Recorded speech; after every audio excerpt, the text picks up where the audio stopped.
As you may or may not know, my wife and I just got back from Vegas. It was a great trip. We ate, we drank, we had a blast. But then we got home and looked at the credit card, and I gotta say, it doesn't matter how much fun you're having, $25 for a drink is a ripoff. Frickin' Vegas. I hate getting ripped off, and so do the lads over at Harry's. They spent years watching the razor blade companies rip people off and said, no more. Not all heroes wear capes, my friends, and they want to prove that they're legit by offering you hot dogs a $13 trial set for just $3 at harrys.com/RTG. I've been telling you about them for months, and I'm genuinely proud to have Harry's as a sponsor of this show. I wasn't kidding. The plastic, futuristic-looking crap razors you get at the store are overpriced and they're poor quality. Harry's blades are crisp, clean, and classy. They're the kind of razor you'd expect your grandpa to have on his bathroom counter. And most importantly, they work. Shave after shave, they're so smooth, they're precise. I used to go through the crappy store blades all the time, but Harry's are built to last. And they're not just better quality than the other names, they're more affordable. And they deliver. Just set your schedule, and for as little as $2, new blades, shaving creams, lotions, everything you need, right to your door when you need it. I genuinely cannot think of a reason not to try Harry's. And I'm not just saying this because they're sponsors. They're the best shaving supplies I've ever used. Try them out, and if you're not happy, your shave's on them. And unlike the other subscriptions, they're really easy to cancel if you want to too, which is a nice bonus, but believe me, you're not going to want to cancel. Getting ripped off isn't funny. Switch to Harry's. Get started with a $13 trial set for just $3 at harrys.com/RTG. That's harrys.com/RTG for a $3 trial set.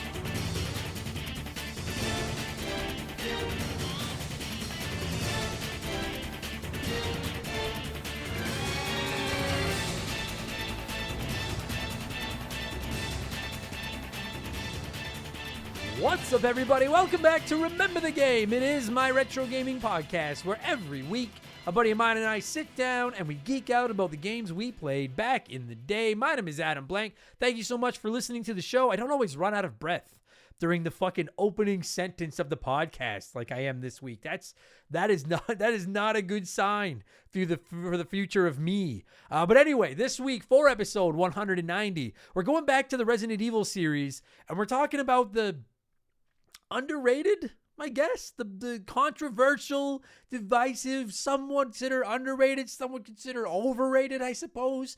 It's Resident Evil Code Veronica, or Code Veronica X, if you played it, one of the later versions on the PS2 or whatever, like I did. I'll tell you, Resident Evil is maybe the franchise that has climbed to my personal favorite franchise list the most since I started Remember the Game, because pre-Remember the Game, I'd only ever played Resident Evil 4 and 5 and then like an hour of Resident Evil 6 before I decided I didn't want to hurt myself like that. But since I launched this podcast, I've played Resident Evil 1 through 8. I've played 2 Remake. Now I've played Code Veronica. And despite the fact that I have no fucking idea what's happening in the Resident Evil universe, no clue whatsoever, other than there's this company made a virus that's bad and Wesker's around. I have no idea what's going on. But despite that, I like most of these games a lot. And I always thought Code Veronica was just kind of a throwaway spin-off title, you know? But then old school member of our community, one of the OG hot dogs, Slick Rick, sponsored an episode of the podcast and said, listen, it's not just a crappy spin-off. It's very good. You need to play it. So I did. And you know what? It's not just a crappy spin-off.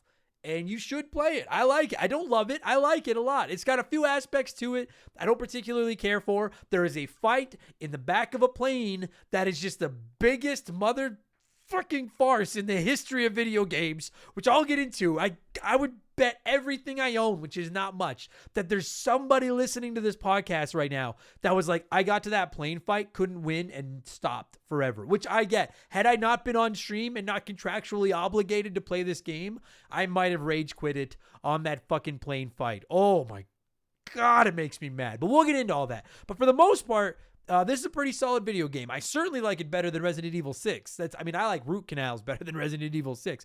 But I like it better than a couple of the good games in the series as well. So Slick Rick is going to pop by and explain why he's such a Code Veronicite, as I've labeled them. And then my buddy Patrick, who you may remember as my guest on the Resident Evil 4 episode of the podcast, is going to give me a call, and we work our way into Code Veronica's seedy underbelly to take a better look at this weird oddball of the Resident Evil family. And we'll get there in just a minute, because speaking of seedy underbellies, it's time for yet another edition of the Remember the Game infamous intro. Dun, dun, dun, dun, dun, dun, dun.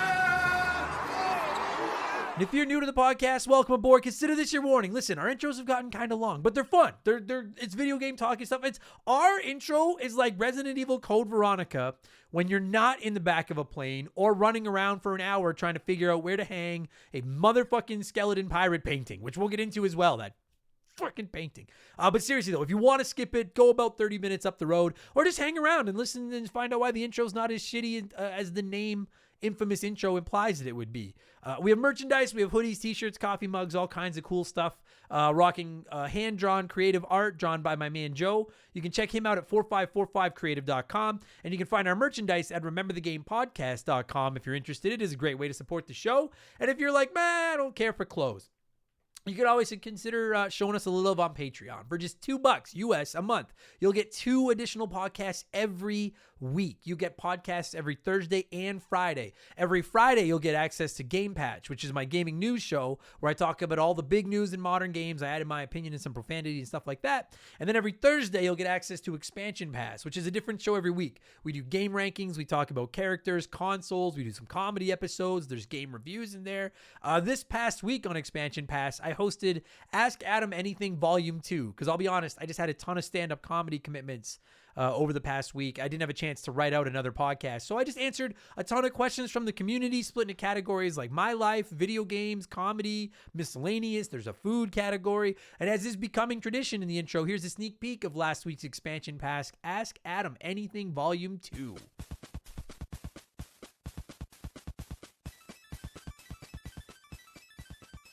Scientific Wonder Penis. So what are the top 3 things on your bucket list? So I had to think about this because I don't really have a bucket list. But there are some things I want to do in my life. I really want to go to either a Royal Rumble or a WrestleMania in person. And I want to have like really good seats, like down around the ring or close. Like I don't want to be up in the nosebleeds. So I don't want to do it right now because WWE fucking sucks right now. But when they're good, that's something I'd really like to do. I really want to go to a playoff hockey game in Montreal at the Bell Center with the Canadians. And I had a fucking chance last year because I went to the Stanley Cup Finals and I couldn't fucking go because of COVID, motherfuck. And that's not going to be a thing this year because they've been eliminated from the playoffs since fucking November.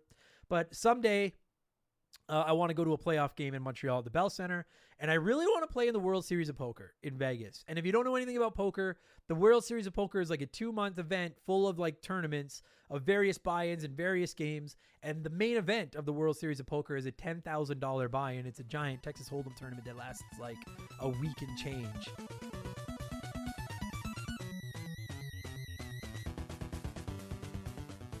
So that's now available instantly in our archives. And this week for Expansion Pass number 103, we're going to talk arcades. I know like there's big ones out today with fancy dancing machines and virtual screens and stuff like that. But if you're old like me and you grew up in the 80s and the 90s, the 70s, you had like the Pac-Mans and the Ninja Turtles and the Donkey Kongs and the fucking Space Invaders and the Burger Times and the Simpsons. And you had quarters, not just the crappy tokens. And it was just a really fun era. So we're going to take a look back at that and share our arcade memories.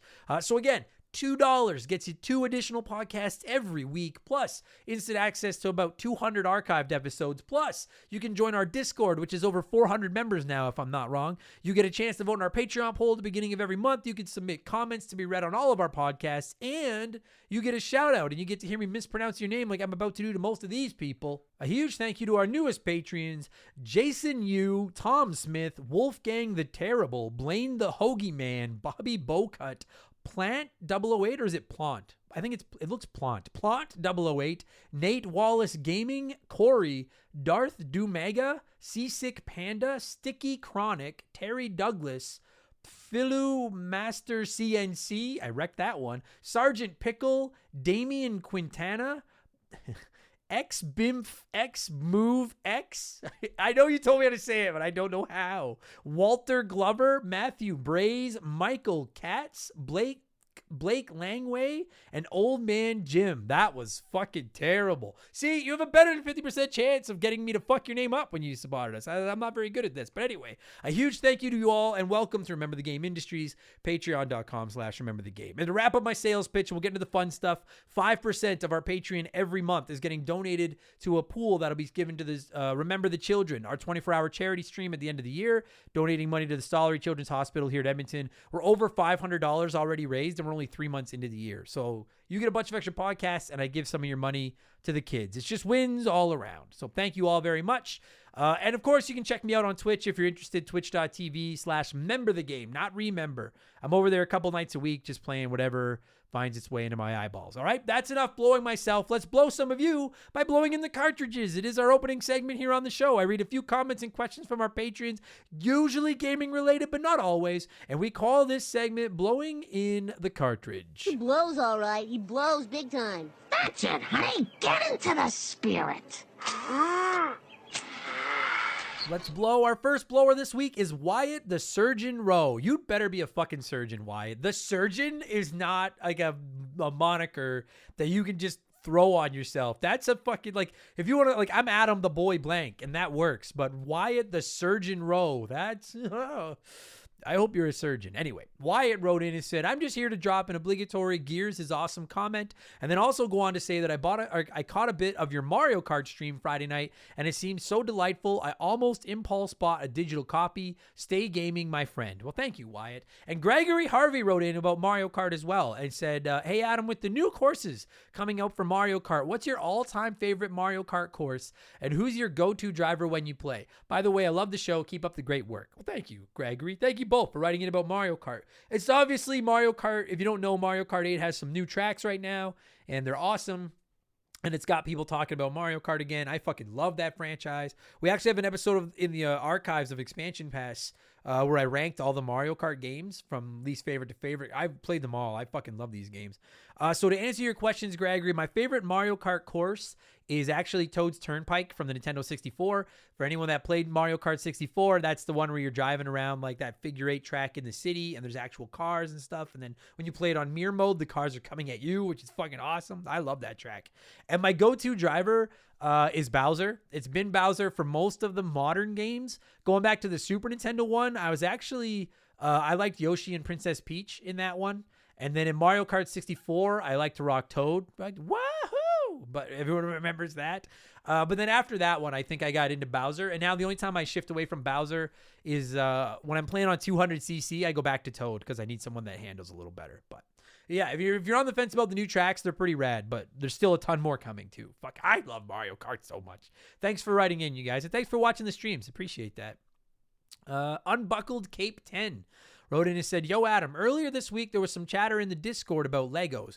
I would love to have the Lego NES and Sonic Green Hill Zone. So my question to you, what is your dream Lego build? These days, Lego seems to have a brick in everything, but is there any franchise or IP that you'd like to see added? Personally, I can't think of anything else I want to see. Thanks, buddy. Have a good one. Yeah, I have become, so actually a bunch of the members of the community bought me like a Venom, like his head, like a Lego set of just Venom from Marvel's head. And I fucking loved it. And it just completely reinvigorated my love for Lego. And if you've ever watched one of my streams and my videos, I actually have a bunch of Legos sitting behind me now on my shelves. I've really gotten into it. It's fucking gotten so cool because they're like models and stuff now.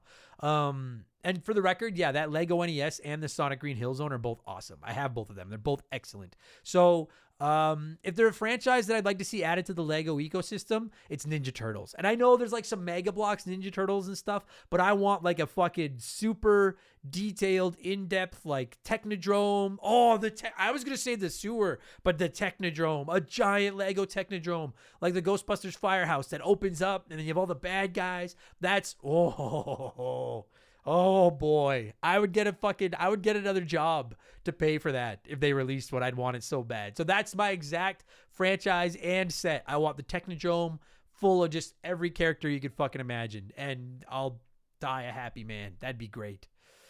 Oh, I love Ninja Turtles. Thanks for writing in on Buckle Cape. Bimf Move. I'm just going to start calling you Triple X B Move.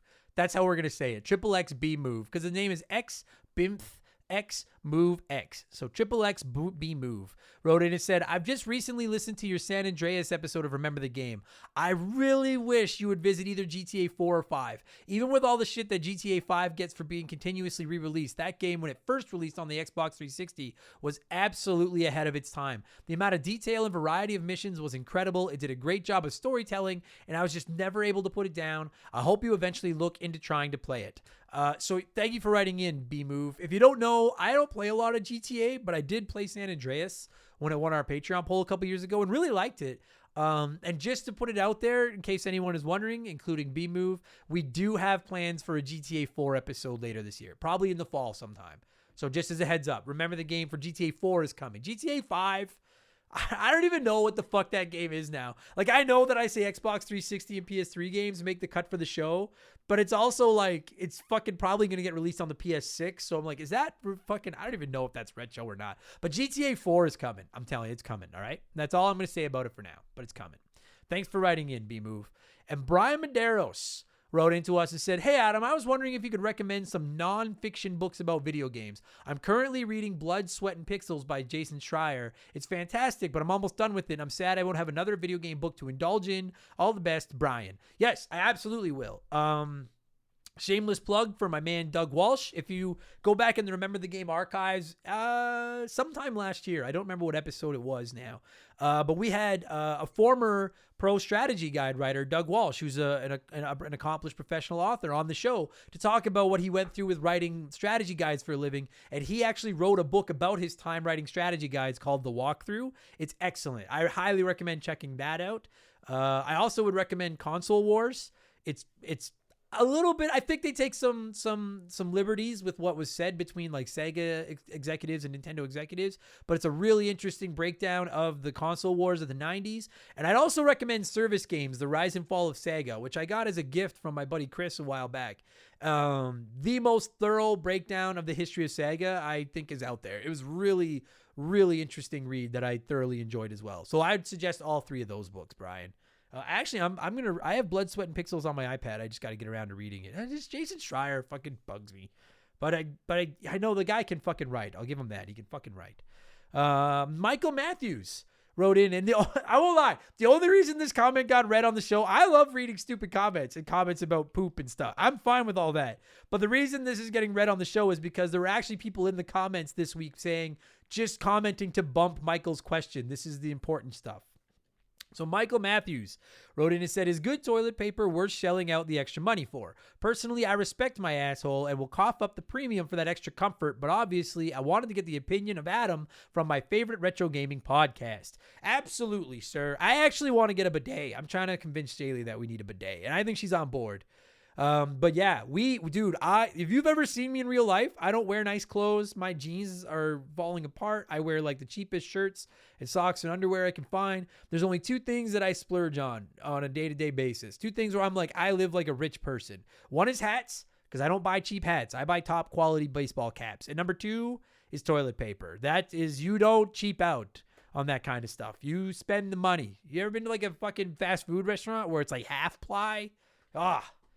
Better off with sandpaper. So yes, good toilet paper is worth shelling out the extra money for. Thanks for writing in, Michael. And Tim Tiani wrote in as we start wrapping this up and said, hypothetically speaking, given how much time I know the Remember the Game group of podcasts takes up, would you ever scale it back if you had a comedy opportunity that would allow you to truly hit it big in that section of your life? It'd be an amazing problem to have, but I'm curious given your love of both gaming and comedy. Thanks, dude, for giving me something that gives me the nostalgia feels on a weekly basis. Keep crushing. Thank you, Tim. I mean, it's a hard question to answer. I guess if anyone doesn't know, I'm a stand-up comedian as well. What's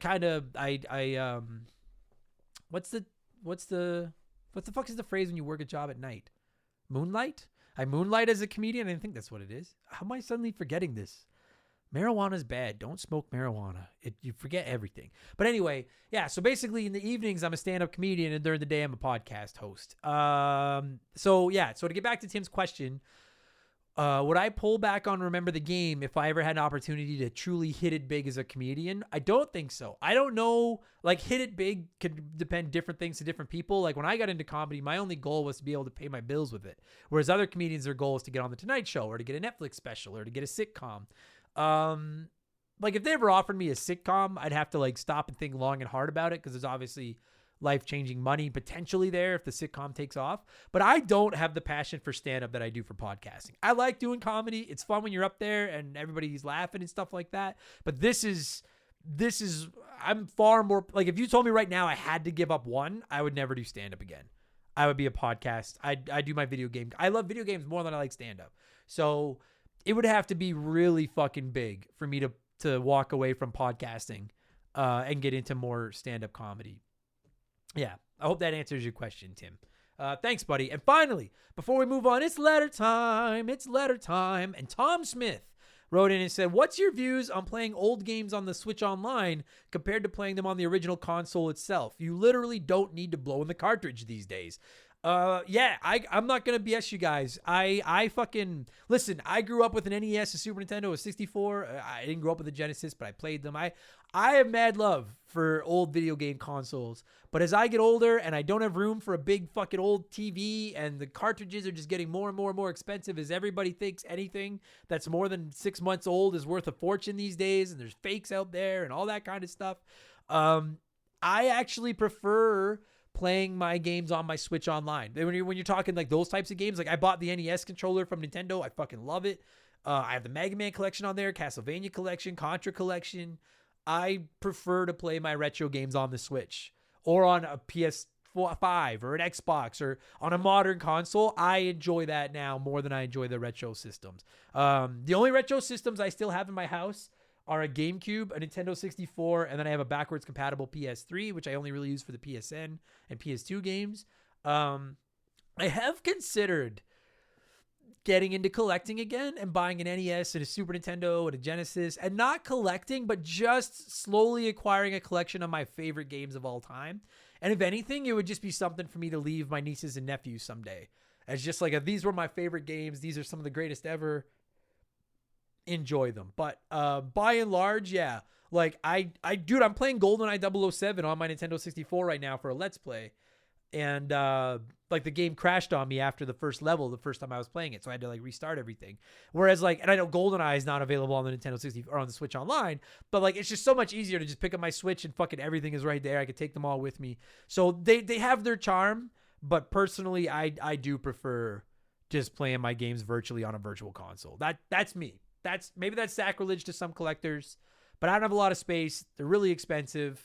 I like to stream them. It's just easier on my Switch. All right. So there you go. Thank you to everybody that wrote in this week. We got to move on. Let's switch things up and let's get into our Smash Hit segment, the official game show of Remember the Game Industries. Play one, remake one, erase one.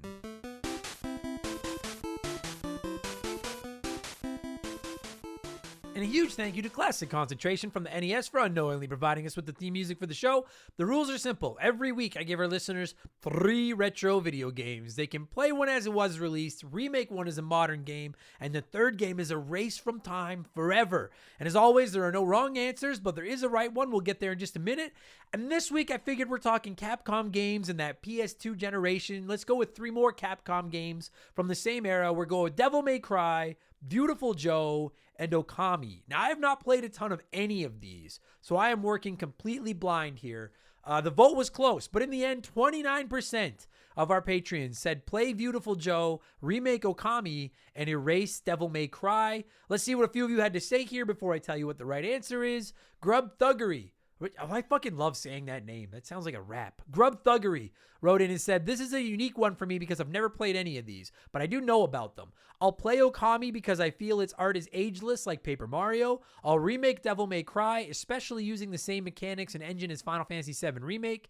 And I'd erase Beautiful Joe. It never really received a lot of mainstream attention to my knowledge, so erasing it would be the smartest thing to do. Well, considering a majority of people voted to fucking play it, I don't know if I agree with you, Grub Thuggery. I think you're going to take some heat from the fucking community for this decision.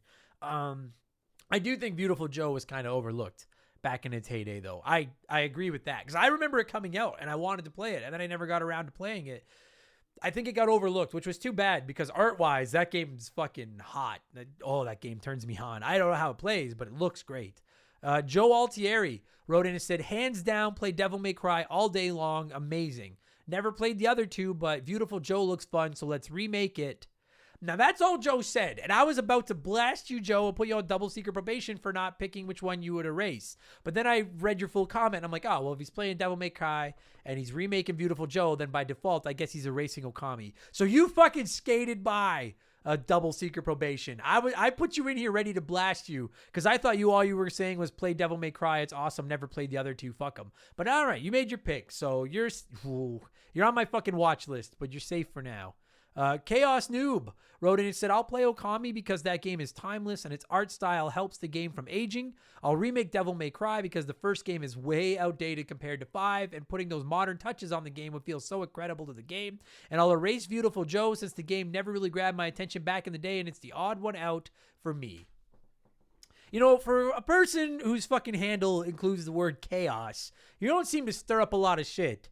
You're just like, oh, well, this game's art style is great, so we'll keep it. We'll remake Devil May Cry because it'd be fun to play it more currently. And I'll erase Beautiful Joe because it just never really grabbed my attention. That's not chaos. You should be like, I'll erase Beautiful Joe because people like it and fuck them. And then I'll remake Devil May Cry just to ruin the original. You're not chaos at all. You're a noob at being chaotic noob. Thank you for writing in, though. Blame the Hoagie Man wrote in and said, okay, blank man, let me lay it out for you. I'd approach Dante from Devil May Cry and look him in the eye and say, it's time to play the game.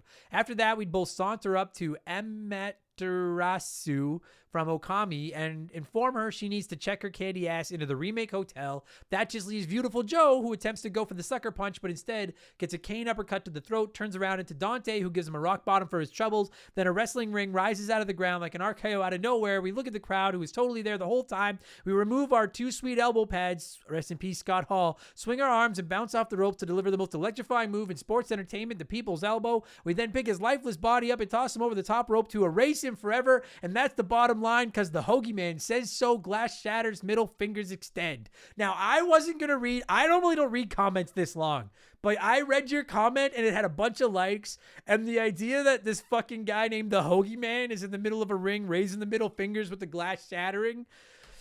Well done. All right. Fair enough, Blaine. You're lucky I like hoagies. That's a long comment, but I respect it. So thank you. Seasick Panda said, Beautiful Joe looks great. It doesn't need to be changed. I loved it back in the day. The time manipulation was one of the first times I'd seen that in a game, and I loved managing my energy to get ready to go. Remake Devil May Cry because it's been done to the series once, and I personally enjoyed that take on it. It wasn't perfect, but I enjoyed it. I'd love to see more. Trash Okami because if I wanted to be a dog, I'd just get in my body swap machine and trade places with my own dog so I didn't have to go to work. Wow, that's cool. Fuck. From a panda. That's fucking cool. Seasick Panda doesn't want to be a dog. I like dogs. I think it'd be fun to be a dog for a day. But all right, fair enough. And finally, Old Man Jim wrote in and said, gonna play Beautiful Joe. This one is quirky and fun, and it could be a good remake, to be honest. But I think Okami would be an amazing remake. I've never played it, but I'm really interested in it, and I'd remake that one. And I'll erase Devil May Cry. The controls are chonky, and it's the worst of the three, in my opinion. I'm not going to lie to you, Old Man Jim. You went with the majority, which is actually the exact same thing I'm going to do.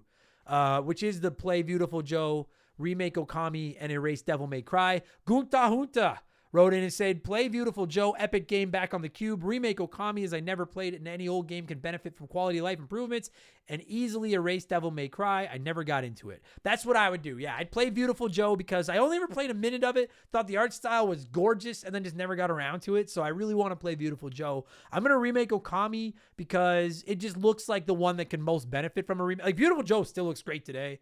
Okami looks like it could use, it wouldn't hurt it to get cleaned up a little bit. And I personally would erase Devil May Cry because the only one I've played is Devil May Cry 3, and not for me. It's just a little too button mashy for my taste. So I'll take my chances on Beautiful and Okami. Apologies. I guess I'm making you cry, Devil May Cry fans, but that's what I would do. So thank you to everyone that wrote in and played this week. As always, what have I been playing? And then we'll get into talking Resident Evil. I've been playing not much. I haven't had time to play anything, but I've been playing Horizon Forbidden West. There's still a review of it coming when I finally get around to finishing it. I finished Dino Crisis for the PS1, which won our Patreon poll this month. So an episode's coming in that in the next few weeks. I'm slowly plugging away at Final Fantasy Tactics, which is good, but I'm saving my thoughts for a podcast. And then I 3-starred the 200cc cups on Mario Kart 8 for the new tracks. I've been playing quite a bit of them. They're fucking excellent.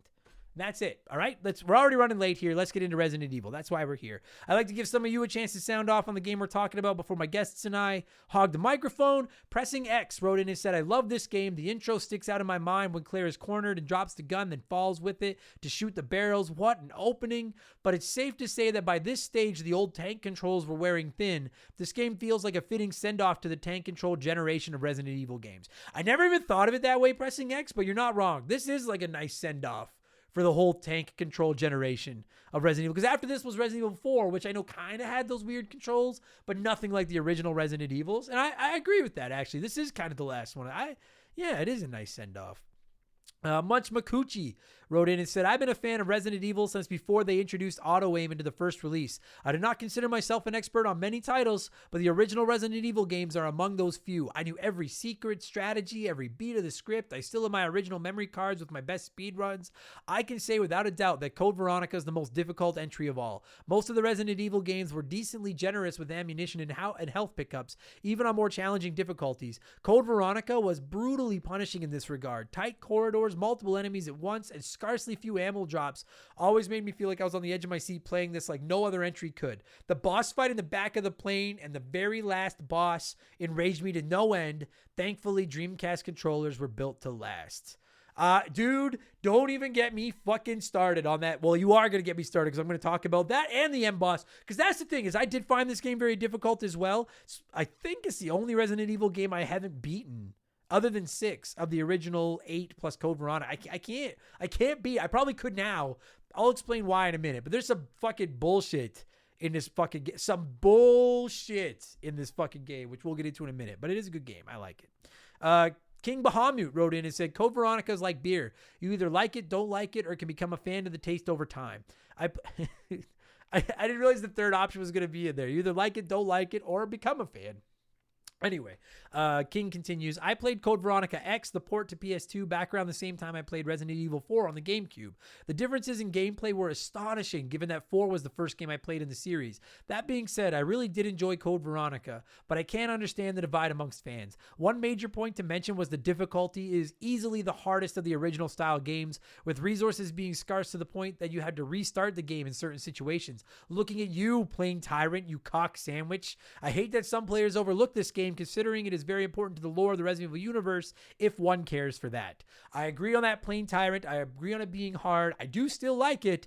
I don't know if I agree with it being important to the Resident Evil universe because, as I said earlier, I have no fucking idea what's going on in the Resident Evil universe. I have no idea. And finally, Titan420 wrote in and said, hell yeah, one of my favorite Resident Evil games. I like how Claire is back as the main character. The bad guy kind of sucks, but other than that, it has everything a player of the first 3 games could want. Thank you, Slick Rick, for sponsoring this episode. It's my fucking job, Titan.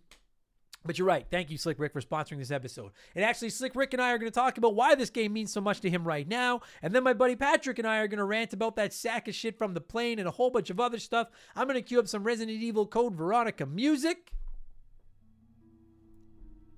And when it stops, Slick Rick, Patrick, and I are going to talk Resident Evil Code Veronica, which originally released in North America on the Sega Dreamcast on February 29th. 2000. One of those weird fucking leap day games. Anyway, enjoy the podcast, everybody. Let's go. This show is sponsored by BetterHelp. Everyone that listens to this podcast knows about our illustrious CEO, my dog Molly. But the other silent partner behind the scenes is my wife. And let me tell you, my friends, a 17-year relationship with another person that has to talk to and live with you is a lot harder to maintain than one with a dog. We've had our ups and downs, and as you all know, a relationship isn't all sunshine and rainbows. They can be a lot of work. You get out what you put in when it comes to relationships, and talking to a therapist can be a fantastic way to put in some work. They can help you work through your issues, learn to communicate better, and even just provide you with an ear to bend when you need it.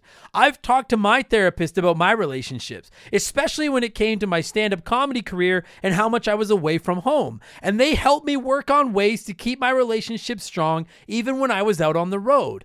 It turned out our relationship was actually better when I was out on the road, but that's a story for another day. And I know, right? Therapy. Who has the time these days? BetterHelp hears you, and they're making it easy. Fill out a quick form online, and they'll match you up with a therapist that suits your needs and that'll work around your schedule. You pick the meet times, and you can get your therapy fix from anywhere, over video, phone, or just chat. Become your own soulmate, whether you're looking for one or not. Visit BetterHelp.com/rememberthegame today to get 10% off your first month. That's BetterHelp, HELP.com/rememberthegame.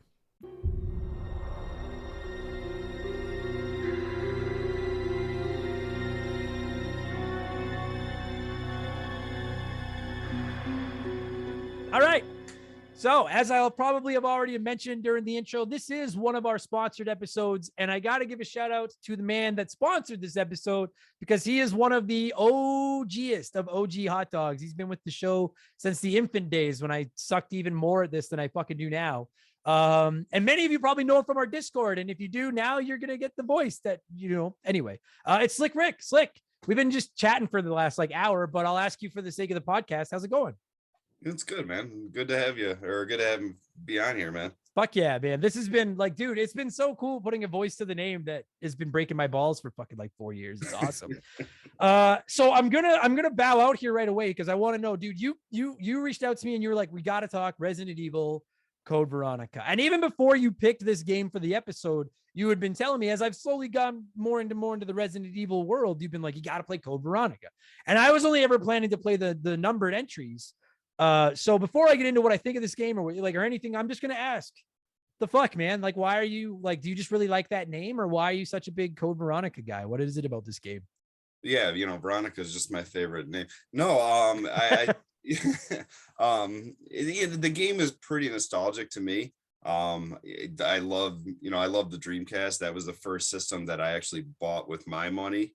Yeah. And, it was pretty special because I didn't have enough money to buy a game.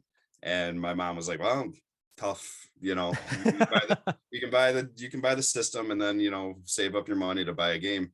And, when I got home, she surprised me with the game that she had bought. She's like, hey, look, I'm proud of you, for saving up your money and this and everything. And I bought you that game.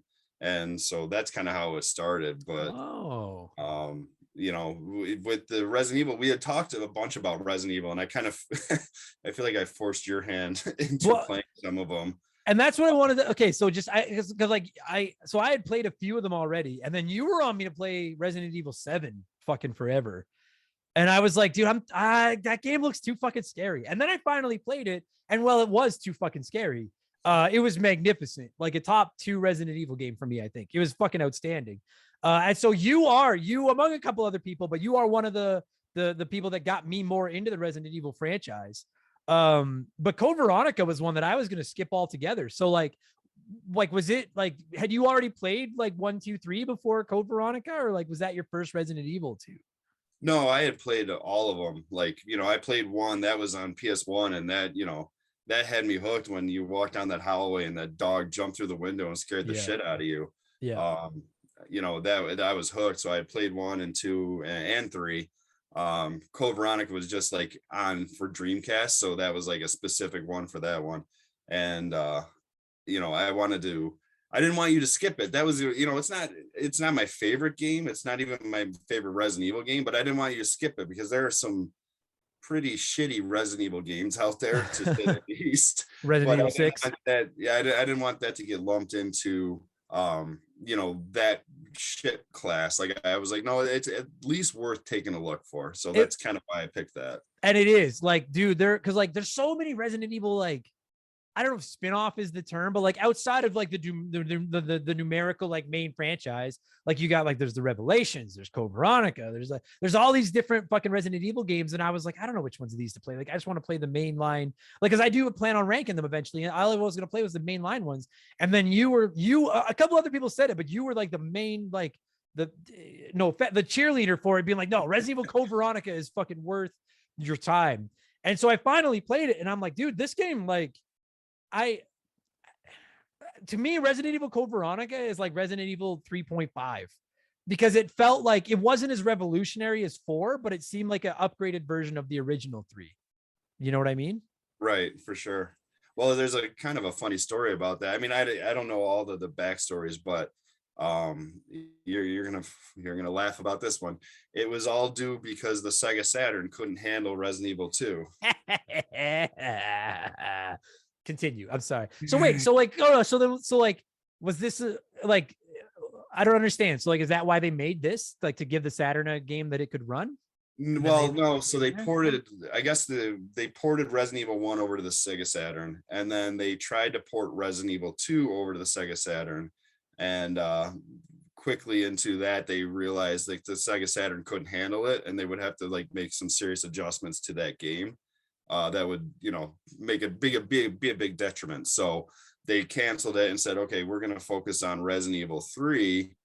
And then go on, and like they were like, well, they didn't want to leave the Sega people out. So what they did was like, well, when Sega comes out with their next console, then let's do a game for that. And that's where Resident Evil Code Veronica kind of came from. Okay. But Okay. they were focused on like trying to do a Code Veronica style game, but the Sega Saturn couldn't handle it. Right. I love that. Fucking Saturn. No, because some people had told me, and like, you guys know this isn't a history lesson podcast or anything. I do find this kind of stuff interesting. And a few people have told me that it was like, originally this was going to be like 3 or 4 or fucking something. Like it was a plan. And then they had to kind of shoehorn it into the franchise by just giving it this weird fucking name. And I think the name is a deterrent to it, because I think like I was one who looked at it as like, it's not one of the mainline games. It's a spinoff. I don't want to play it. But when you play it, like it picks up right after Resident Evil 2, like you're playing as Claire, same as you did in Resident Evil 2, and you're looking for Chris. And like it, like I gotta say, dude, I was quite shocked. Like it was substantially better than I was expecting it to be. It looked, I know this is gonna sound stupid because it was a PS2 game, but like it looked like a PS2 version of the original Resident Evil trilogy. It just looked like the same weird tank controls and everything, but just better, like just prettier and smoother and brighter and bigger. And it is better than some of the numbered entries in the franchise. It is. I don't care what anyone says. It is. It's not perfect, but it's better than some of them. Yeah, it definitely has some warts, but yeah, I really do like it. I think it was worthwhile, taking a look at it and putting up against Resident Evil 1, Resident Evil 2, Resident Evil 3. Yeah, absolutely. And I didn't want to get lost in the shuffle. That's all. No, absolutely. I'll be honest. I think it's better than Resident Evil 1 and 3. I don't think it's better than 2. I like 2 more, but I do like it better than 1 and 3. I thoroughly enjoyed it. I think the voice, dude. Okay. So, we got to get through a couple of these. I'm going to talk for a whole bunch longer after this. So I want to know your opinion. The voice acting, I fucking love it, but I'm curious, like, are you yay or nay on the voice acting? I love it. I'm, you know what? I'm nay on it now. Like, I'm just kind of disappointed in myself for when I was a kid and I didn't realize how cheesy it was. Like, it's so, it's so cheesy. It's so bad. It's like, I want my voice acting at maximum cheese. And it's Steve, is that his name? Oh yeah, for the record, we're going to spoil shit now. Like, we're going to get into the game. We're going to spoil some shit. Steve is the worst character in video game history. What a little guy. He's such a little bitch. I love him. He's such a fucking wiener. Have you ever cared about, like, or have you ever like had a protagonist or a supporting character that had such a bad backstory and such a tragic backstory that you really just didn't give a fuck about? No, like when he, like, okay, again, spoilers. Like when he dies, like when he turns into that thing and he's like, I'm like, I was happy, but because I love the voice acting, but I was like, I think they were shooting for you to be like, oh, Steve. And I was just like, fuck Steve. This looks good on him. Stupid loser. I hate this fucking guy. Claire, dude, Claire is fucking, after Leon, I think Claire might be my favorite. Like, well, maybe Ethan in the newer games, but I really like Claire. I think she's fucking rad. No, Claire's cool because she's like your everyday person. You know what I mean? She just came into the Resident Evil thing looking for her brother, and she's now, some badass that's just, taking care of business. So I love Claire. She's awesome. She's a beast. I gotta say, my big gripe, not gripe, but like I wanted to know what you think. Like, I found the story in this game. Like, I'm not gonna lie to you guys. I've never fully understood the story in any Resident Evil game ever. Like, I just don't think I'm like, I don't know what the fuck is going on here.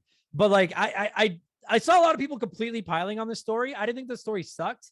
I kind of understood it, but I kind of didn't. I just thought the villain kind of sucked. I was having fun playing it, but I didn't quite understand the story. But I'm just curious. Are you like, what do you think? Like, I don't know. I thought the story was okay. I thought it had a decent story personally. Like, it was cool to see Albert Wesker come back, because that was the first time you had seen Wesker since he got killed, quote unquote, in Resident Evil 1. right. So he came back, and now he's like some badass that's got, fucked up eyes and just like, tearing shit up Matrix styles.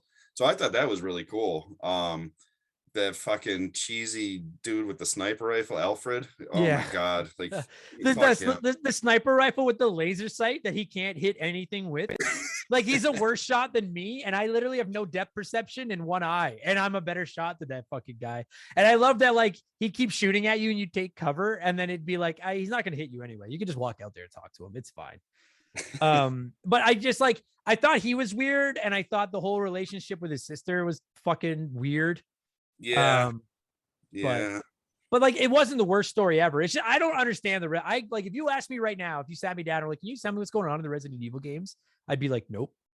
Like, Umbrella Corporation made zombies, and that's all I know. But like, I still enjoy, like, I enjoyed it. Like, I was like, I got a guy to go after. I will say the villain is fucking hateable. The little wiener with the fucking the gun that he can't shoot anybody with. Like, I was like, I'm ready to kill you. Like, I want to get him. I liked that. I will say too, it's a lot of backtracking, and I like almost too much. Yeah. Like, it didn't ruin the game for me, but there is a lot of backtracking in this game, even by Resident Evil standards, in my opinion. That is one big criticism about the game, the backtracking. I mean, if you know exactly what to do, where to go, it takes a little bit of that out, but you really have to know the game to not have to backtrack much. And even if you do, you still have to backtrack, and it does get confusing, because a lot of those rooms look the same. Like, it's like, one thing, it looks like it's in the training facility, and you're supposed to be in the mansion, and it looks like it's in the mansion, but it's not. Like, I was using that map like crazy when I was playing that game. Yeah, I found it a little irritating sometimes to have to be like, okay, so do I want to go to the training facility or the airport or the fucking mansion? And it was just like, and then like, it would take like a minute to get to the next place, only to find out like, nope, this isn't where I was supposed to fucking go, and now I got to go all the way back. And like, as opposed to like, say, Resident Evil 1, where you're basically just in the mansion. Do you know what I mean? Like, it was great that they expanded the world. There were just times where I was just like, fuck me. Like, I wish there was like a fast travel system. Like, just that would have been a godsend. A fast travel system would have been a godsend. I agree. And then, you've got that infamous skeleton painting that fuck. I'll get into the skeleton painting when we get into the rest of this fucking podcast. That skeleton, I'll hate paintings of skeletons for the rest of my life. And if you're wondering why, it cost me an hour of my life, and you'll fucking find out more in a few minutes when Patrick and I fucking break this game down in fucking full detail. Other than that, though, man, like, I gotta say, like, I'll get more into my final thoughts on it in a minute, but like, I liked far more about this game than I disliked. So I'm just gonna shut up. Like, the floor is yours for a minute. Is there anything big, either a pro or a con in this game, that we haven't talked about yet, that you think you'd like to just weigh in on? Because the world's listening. If there's something you're passionate about in this game. No, I like I said, I like the game. Like, it's not the best Resident Evil game. It's not the worst, but it's definitely, if you're a survival horror fan, it's definitely worth a look. It doesn't fall into the shit cesspool that, Resident Evil spinoffs can become. No. So, I wouldn't sleep on it, but fucking Steve is a piece of shit. Like, I swear to God, if there was friendly fire in this, he would get the Meryl treatment, that motherfucker. The people that know. Shout out to anyone that gets that reference. If you don't know, I don't want to paint a bad picture of Rick, but it's really funny. It's fucking hilarious. It's no, Steve is like the Tails of Resident Evil. He fucking sucks. But I agree with you. This game, like, to me, this game is like the B tier of Resident Evil. Like, to me, the A tier is like Resident Evil 4, Resident Evil 7, Resident Evil 2 remake. Like, those are like the gems. But to me, this one is there with like Resident Evil 2, like the original Resident Evil 2. I would put this in the same class as like Resident Evil Village, Resident Evil 5. Like to me, it's that middle. Like it's a good game. This game is, especially I will say to all you listening, if you like the original trilogy, like the PS1, 2, 3 Resident Evils, this is absolute. You'll like this. Like this is a better version of those 3 games, in my opinion. Like fancier looking. I like it. I'm trying to think of how to fucking score it. What if, because there's 8 Resident Evils? Okay. But if you don't count 0, we're not counting 0. 0 fucking sucks anyway. We're not counting 0. So we'll score it out of 8 because there's 8 mainline Resident Evil games. So out of 8, Rick, what would you score Resident Evil? I'm going to call it Code Veronica X because that's the one I played. I don't think they're all called X, but whatever. What would you score Resident Evil Code Veronica X, Veronica, whatever? Yeah, I'd have to give it like that solid 6 out of 8, 6.5 out of 8. Yeah, I think that's reasonable. I'll give you guys my score, and I got to make sure I write this down so I remember to score it out of 8 when we record this. But I think that's, yeah, it's like, have you played? We're gonna wrap this up, but have you played any other Resident Evil spin-off games like other than this one? Yeah, I played a lot of them, unfortunately. Are there any other like non-mainline numbered Resident Evil games worth my time? Like this one was a blast. 0's good. Like it's not bad, but like no, there's some bad Resident Evil games that it's not worth, in my opinion, anyways. But I'm sure there'll be plenty of people that'll write into you and say, hey. Yes, there will. Fuck. Well, you know what? I gotta say, dude, thank you for fucking pushing me to play this because I never would have touched this game otherwise. And now, not only do I like this game a lot, but I'm like, I hope we get a remake. Like, I would love to see we're remaking Resident Evil 2, they're remaking Resident Evil 3, they're remaking Resident Evil 4. I'd like to see this one get the Resident Evil 2 remake treatment because like there's a really good fucking game here, man. I really think it needs it. I think this game could benefit from it. That Resident Evil 2 remake treatment would be fantastic. There is a fan-made one that they're working on, I heard, but I'd love for Capcom to get, sink their teeth into it, but who knows? Me too. Yeah, it's fucking Capcom. They're fucking game developers. Rick, buddy, I'm gonna sign this out and then get to my chat with Patrick to break down more of this. But dude, thank you so much for not only your generosity and your support of the show, but for picking this game because this game fucking kicks ass. I'm glad I played it. Thank you. No, thank you for having me. I appreciate it.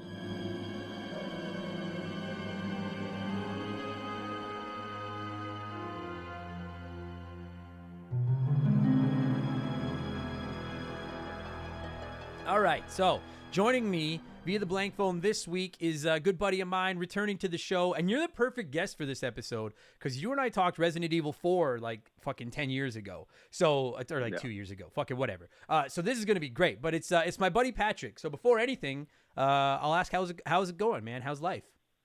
Oh, it's pretty good, man. Yeah, it's good. Yeah, things are opening back up and can enjoy outside a little bit more. And yeah, it feels like society has defeated the Umbrella Corp and we're allowed to like do things again. So and for anybody, okay, so 2 quick things I want to get out of the way before we get into this discussion. Number 1, for everyone that's going to be like, oh, did you know that the backstory of this game was this? Because I have gotten so many messages from people being like, oh, this game was technically this, or this game was supposed to be this.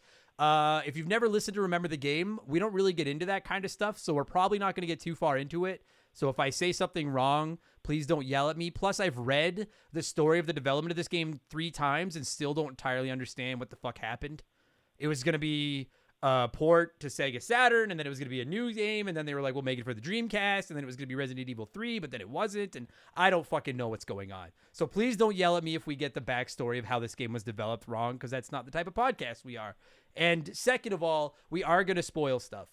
Patrick and I just agreed on that. So if you've never played this game, we are going to spoil things. Having said that, and Patrick, I want to know what you think. I don't think I'm going to spoil too much of the story for anybody because, truth be told, I have no fucking idea what's going on in this game. I don't know what's going on in this game, man. Like, and that's something that plagues Resident Evil to me, like kind of as a whole. I was thinking about it before you and I sat down today, and I was like, if you offered me $1 million to just tell you what happens from Resident Evil 1 to Resident Evil 8, I would be like, I don't really need your $1 million because I have no fucking idea what's happening in this franchise. No, and I'm not shitting on it. I like Resident Evil, but all I know is Umbrella Corporation lives under a mansion and makes zombies. After that, I have no fucking clue. Like, do you know any more about it than I do, or what? Like, No, and I think that's why this is such a strange game to me, because it sits in this like it's like nestled in this period where it's technically part of the storyline, but it seems to be this complete offshoot to me. Like, I always thought this was just its own standalone game that didn't tie in at all when I first played it.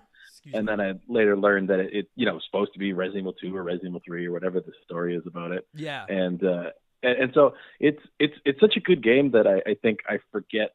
I always think like 1, 2, 3, 4, and it continues from there. And I forget about this game, and it was nice to go back and look at it again and remember how much I do like this game. Yeah, and that's the other kicker, like, because I'm newer to Resident Evil. Like, the only ones I played on release were 4 and 5, and then I went back and played 1, 2, 3. I've played 7 now. I've played 8. I've played 2 Remake. Like, I can't believe I've become a Resident Evil fan, considering what a pussy I am, but I have become a Resident Evil fan. But, like, there's so many like spin-off like there's the obvious like the main numerical Resident Evils, like the ones I just listed, but then there's Resident Evil Code Veronica, there's Resident Evil Revelations, there's all these other weird games, and I've always just kind of assumed that they were all shit. And whether that's fair or unfair, like I never knew. I'm like, are these all just weird spin-offs, like for them to try to make more money? And I don't need to play any of these. Like I've always looked at Resident Evil as like the mainline numerical entries are like the big theatrical releases, and then these spin-off titles like Revelations and Code Veronica and stuff were like the straight to DVD. Exactly. Yeah, that's exactly what I was trying to say. Like that's exactly how I felt about this game. Yeah. Like I didn't really understand where it fit when I got it as a kid, and but I really enjoyed it. But it's like I never think about it. I put it in that same kind of category as like Outbreak and Revelations and stuff. Where some of those are good games, but they I don't really understand where they fit into the storyline of things, and they don't fit numerically. So I'm like, yeah, there's 7 of these games, and that's all there is. Yeah, and what's funny about this game is like, so Rick, the guy that sponsored this episode, as I've already talked to him about it, was like, he's a big Resident Evil fan, and he's like, this is like, if you're gonna play one of the non-numbered entries, he's like, this is the one. And I sat agree down, with that. and and now I do too. Like, granted, I don't know how all the other ones are, but I sat down and played this game, and aside from the story, which we're gonna get into, I was like, this holds up. I'm like, this is, I think, frankly, I think it's better than some of the mainline Resident Evil games. Like, I think this is a better, like, it's fucking not even in the same discussion as Resident Evil 6. That game's a steaming pile of shit. I think this game is better than Resident Evil 3, personally. I think it's on par with Resident Evil 1. Like, it's other than the story, I have some gripes with it, but it's more Resident Evil. It's more problem solving, fighting zombies, weird tank controls, fixed camera stuff. And I think that the crappy storyline that the Resident Evil, the confusing, over encumbered storyline that the main Resident Evil games has almost does this game a favor, because I'm like, I don't know how the story really fits into the other games, but it doesn't matter because I don't know how the main story games fit into the main story. Yeah. So it doesn't hurt it. Do you know what I mean? Yeah. Now this one, for anyone that doesn't know, is a direct sequel to Resident Evil 2. Like, you play as Claire, much like you did in Resident Evil 2, and she's still looking for her brother. And I'm not going to get into the whole development history. My understanding is that this was originally going to be like the sequel to Resident Evil 2. Then they changed it and made Resident Evil 3, and then this became whatever it was. But, like, I would highly recommend you play Resident Evil 2 before you play this game. Because Claire, dude, and for the record, Claire's a fucking badass. I love Claire Redford. Yeah. Like, she's one of the cooler characters in the franchise. But you basically, like, okay, we'll get into the story later. I want to talk about the game itself. Because, Patrick, you and I talked about Resident Evil 4, and we talked about this off air before we got started. Like, Resident Evil 4 is such a revolutionary leap for this franchise. I would argue, and I'll ask if you've got any ideas, like, that might be the biggest jump from one game to another, as far as like design and everything, like maybe in gaming. Like, Resident Evil 3 to Resident Evil 4 is just astronomical leap as far as the technology and the design goes. Yeah, I can't really think of another game that really did something like that. I think we talked about that when we did Resident Evil 4. It's like, I can't think of another game that made such like a tonal shift in the gameplay Yeah, it reinvented the whole franchise. Yeah, Like that yeah, jump. yeah, and then they reinvented it. Even in the newer ones when they're first person shooters, like I think the game lends itself well to play that way as well. Me too. Yeah, I think Resident Evil 7 is fucking outstanding. Like Yeah, it's so good. But then you're playing this game, and again, putting aside the whole like, well, this was supposed to be the sequel to Resident Evil 2 and blah blah blah blah blah. Like playing it, I was like, this plays like this is Resident Evil 3.5 because it plays like it's a PS, like I played it on PS2 and I was like, this is basically the PS1 Resident Evils with the fixed camera, the tank controls and the controls that some people hate and stuff like that, but just with better graphics and better cutscenes and stuff like that. But it's not Resident Evil 4. It's almost like we were talking before. It seems like the game that Resident Evil 4 you would have thought would have been just like the next iteration of that formula done a little bit better, a little bit nicer, better graphics. Yeah, like it was like I don't know the PS2 as well as some people, and I know this game's on everything. I'm referring to the PS2 version because that's where I played. Where did you play? Yeah, this that's game? I played the Veronica Code Veronica X, Yeah. the version that they put out on the PS2 is the one that I played. Okay, so like I always talk about the Super Nintendo and how it basically takes NES games and just pumps them full of steroids and makes them better, like Mario, Zelda, all those things. And the PS2 did that with some franchises too, like Metal Gear Solid 2 is a hyped up Metal Gear Solid, Twisted Metal Black is a better looking version of Twisted Metal, etc., so on and so forth. And that's exactly what this feels like to me. This is like Super Nintendo Resident Evil to the PS1's NES Resident Evil. And I think that was the thing I enjoyed about it the most, actually. As someone that likes Resident Evil 1, 2, and 3, I like the tank controls. I actually think, as much as some people hate them, they lend themselves so well to these style of games. I was surprised at how quick I was able to get back into playing this game with those controls, because that's something I always worry about going back to older Resident Evils, especially with like the Resident Evil 2 remake and the 3 remake and stuff, where you can play a version of those games but with modern controls. You go back to this and it takes very little time to get back into those controls. And even though like you can't, when you think about it, I kind of dread like playing it again because I go, it's going to have old style controls and it's going to be very difficult to play. But you fall back into the groove of it pretty quickly. Yeah, and the thing is, like, I just finished playing Dino Crisis. You guys will be getting an episode on that in a couple of weeks. Nice. Another PS1 Capcom game. It's basically Resident Evil with dinosaurs. With dinosaurs. But I found that the tank controls did it like they work in that game as well. But I found them a little harder when I was up against opponents like dinosaurs that run really fast and can eat me. Whereas when you're fighting zombies that are slow moving and you can kind of just walk around them most of the time unless you're surrounded. Like I actually find like I like that control scheme for these types of games. Like I sat down and played this, and the only time, and I'm going to get into it because it's probably my single biggest gripe with this game, the only time I found the controls irritating in this game were when I had to fight bosses, and it kind of turned into more of an action-y style thing. And I was like, these controls don't work for that fucking at all.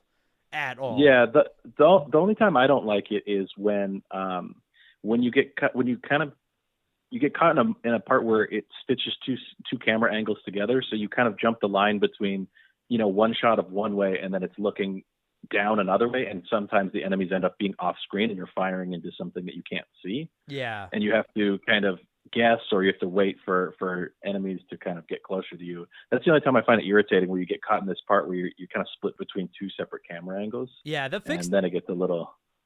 The camera's fucking annoying because I don't know if the camera in these games was like because a lot of PS1 games had the camera like this, like the set camera, and then as you move, it would go to a new fixed position and stuff like that. Yeah. And I assume that it was more of a less of a design choice and more of a like there's technical limitations on this thing. Like we need the camera to be fixed.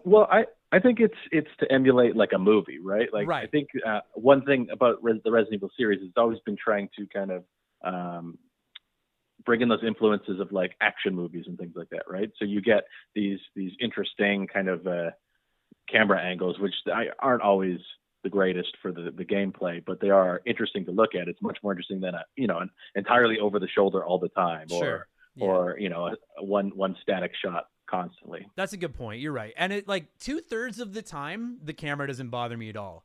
But then the other third, like you said, like to me where it gets irritating is when there are enemies but you can't see them. And then if you're like, Yeah. well, if I how much further forward do I have to walk to trigger a Yeah. different camera angle, and how close am I getting to this fucking zombie? Like that is like, oh my God, that like, and I don't think it killed me too often outside of the boss fight. Dude, I'm gonna rant about the boss fights. It's fucking good. Yeah. But like, yeah, for the most part, I don't hate the camera. I love the controls. I like the controls. I don't love them. I will say too, like, surprisingly good looking video game. Like it really like I played it for the first time in 2022, and I was like, this. I think this is aged surprisingly well. Like it's I have no. Were you playing like the PS2 version, or were you playing the remaster? No, the PS2, like the actual disc PS2 version. Okay. And I was surprised. I was like, it obviously doesn't look like Resident Evil 2 remake or anything. But it was a good looking video game. Like it was one thing that drives me crazy about PS1 games like Resident Evil, and I just finished Dino Crisis, is the nonstop just mashing of X while you look at the wall, hoping that you're going to find something you can interact with. Do you know what I mean? Because they have a hard time differentiating between what's just background and what is something you can interact with. And I didn't find that to be, granted, this is a PS2 game, not a PS1 game, but like I could see the leap, because I was like, I had no issues with that at all in this game, or very few. Anyways. Well, this was also, I think, the first Resident Evil game that didn't have those like the pre-rendered backgrounds where it looks like it's like you're playing on top of a painting. Right. Everything was I don't know the correct terminology for it, but it, like, for lack of a better term, like it was animated at the same time that the characters were, rather than having those pre-rendered backgrounds that would load and you'd kind of play on top of. Yeah, which was like the PS1's calling card. And well, especially in Resident Evil, like they really. And you see it in a lot of Capcom games. Onimusha is the same way. They do the same kind of thing. And it looks cool. It definitely lends to a certain aesthetic, but I think that's where you see the biggest like graphical jump in this game, is everything now looks the same. It doesn't look, there isn't like a two-tone shift to the background and the foreground or the characters. Right. And that's like, so what I liked about that in this game was that, like, if you've never played a Resident Evil game by chance, I guess, like, especially the old ones, it's a lot of puzzle solving.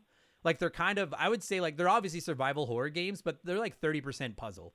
Like, you find different things, you got to figure out, like, oh, I got this fucking disc with a bird on it. I know there's somewhere in this fucking police station, mansion, fucking army base, wherever you are, there's somewhere I'm gonna have to put this disc to make it work, or you flip it around and find a card in the back of it, or fucking whatever. And I will say that, like, compared to the original trilogy, like, I didn't find the puzzles very hard to solve in this one.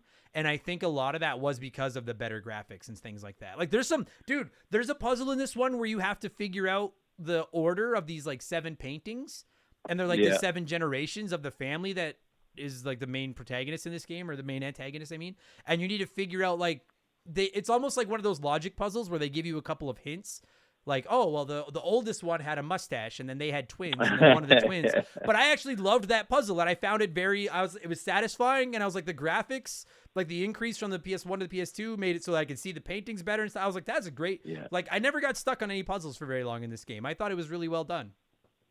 The only part I got stuck on, and this is not the game's fault, so I'm not going to take any points off or anything, but, like, you played this, you remember. Did you remember there's a part where you get a painting of, like, a skeleton pirate? The skeleton paint? Yeah. Bro, yeah. I was streaming it. I spent an hour and a half running around this fucking mansion thing and this lab and all these places, and I was like, I've literally gone into every room in this house. I do not know where to take this fucking pirate painting. And the only room in the house I didn't go into was a save room, where I thought it was nothing but a safe room, and it turned out that was where I had to hang the painting. Yeah. And I was so mad, but I was like, it's not its fault. Now, I will say, as much as it's not its fault, other Resident Evil games suffer from this too. But I found Code Veronica almost frustrating with the amount of backtracking sometimes. Yeah, so that was something I had kind of noted down, is you go to so many places back and forth. Right. And I was trying to think about, like, that's something I feel like they've always kind of done with Resident Evil, and I think that might lend to maybe limitations of games where here's 4 or 5 or 6 different spots and you kind of bounce between them, but it feels very prevalent in this game. Like, I did a list of kind of the areas that you go to, and you bounce between, like, the palace and the prison and the underwater and the military facility so many times. It's like it's almost like comical because you feel like in the first hour of the game, I think you go to 4 or 5 different places, and then the rest of the game is just a repeat of that until you get to like the after the plane section of the game. Yeah, and I think sorry, go ahead. And so, like, I was gonna say that when you want to talk about like biggest frustration of the game due to puzzles or something that's your own fault, that's where mine comes in, is that plane fight. So I remember the first time I played through this, when I first got it on the PlayStation 2, I messed up that plane fight with the tyrant, where I didn't bring any. I don't know if I can't remember now if I didn't bring or I didn't have any of the like any of the explosive arrows or the fire rounds or any of like the BOW rounds. Yeah. And I couldn't defeat him. I kept doing like pressing the button and the box would come down. And I didn't know that if you just did it, I think it's like 5 times, you'll eventually just knock him off. Dude. And I was just running around trying, and I would do it one, and I thought like after 3 times, this has to be it. And he would end up killing me. And I remember I had it saved in a spot where I don't think I had a lot of life. And it was just one of those like unfortunate save files where you're like, I'm doomed. Like I can't do anything here. And it caused me to just never have completed this game for the longest time. So there's 2 major things that I want to gripe about, and let's just fucking do them now. Because now we're in the meat of the conversation, and then we can bounce back into the positive to wrap this thing up, so it's nice. Number 1, the boss fight. We'll get back to the backtracking, because, you know what? I want to finish. Okay, let's finish my thoughts on the backtracking, then we'll get to the boss fights. Because that plane fight, I almost quit playing. Like, I came so close, and we'll get there. But one thing you brought up was, like, you're right. You go from, like, the palace to the fucking, the base to this to that. And I think the problem is that, like, in Resident Evil 1, there's a lot of backtracking and stuff, but it's basically just a giant mansion. And Resident Evil 2 is a lot of backtracking, but a big chunk of it, you're just in a police station. This game, like, I respect the fact that they have 3 or 4 different areas, but there's no fast travel system or anything. And so, you're just running through it, especially like when you have to get to, like, when you do the tyrant, like the ground fight, and it's like 4 or 5 minutes to get back to, you got to go all the way through the mansion, all the way back to the sub, and take this to the plane. And oh man, it was so obnoxious. And the thing was, like, even like you find a new puzzle thing. Like I had that, dude, it's not the game's fault that I'm an idiot and couldn't remember where that skeleton painting went, but there are a whole bunch of different times in this game where you'll pick up and you'll find a new item, a new key card, or a skeleton painting, or a new lock thing or something. And then you're like, I have no idea where this goes. So you're like, I kind of have to do a clean sweep of the game to find it. And if you're centralized in one area, that's not a difficult thing to do. But when you've got like 4 mini areas to travel to and go look, and you don't know where you're supposed to go, it can be so tedious to go from one to another. And then you've done all of them and you're like, I didn't see it. So you're like, well, fuck, I guess I got to start this whole loop over again. Load screens and middle areas where there's no enemies and you're just running to a new place. Or that fucking submarine that you have to like go through the animation of going down the ladder, opening the sub, getting it. That drove me fucking insane. Like a fast travel system, which I know maybe would take away from a Resident Evil game because they want you to run through and deal with the zombies and stuff. But God, this game would have benefited from some form of fast travel, like something. Drove me fucking bananas. And dude, that fucking palace where the 2 bedrooms are up at the top. And every time you go in, you've got to hike up like fucking 8 flights of stairs and deal with the bats and the fucking zombies. And and I try not to kill a lot in Resident Evil games because I'm cheap and I want to save my ammo. But finally, I'm like, I got to fight some of these guys. But it was just, and I'd hike all the way to the top of that fucking place only to find out, like, there's one point where, do you remember the 2 bedrooms each have like a record player in them? And there's like a crystal ant or something that you like get to put in one. So I got one, hike all the way to the top of this fucking palace, drop it in. I'm like, boom. And then it turns out like, oh no, that's great. But this wasn't where you're supposed to go yet. You don't have the other one. And then I'm like, hike all the way back down. Fuck you. So that was outside of the bosses. That was the thing that drove me the craziest in this game. I have no beef with backtracking, but the backtracking from area to area gets really fucking it's tedious. A lot. Yeah. Feels like a lot.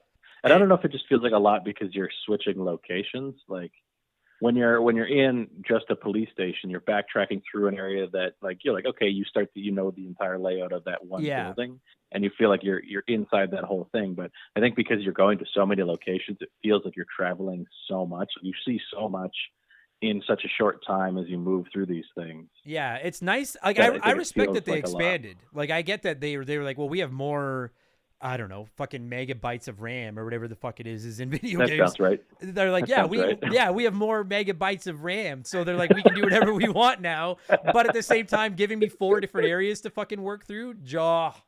Like, Yeah. oh my God. And then the boss fights, dude. I just gonna say, this is not exclusive to Resident Evil. Every Resident Evil Code Veronica, pardon me, every Resident Evil game up to Resident Evil 4, and even some of the ones after Resident Evil 4, I hate like 80% of the boss fights. Because I feel like some of them, you're expected to treat it like a regular boss fight. The enemy's a bullet sponge, pump them full of everything you got, kill them.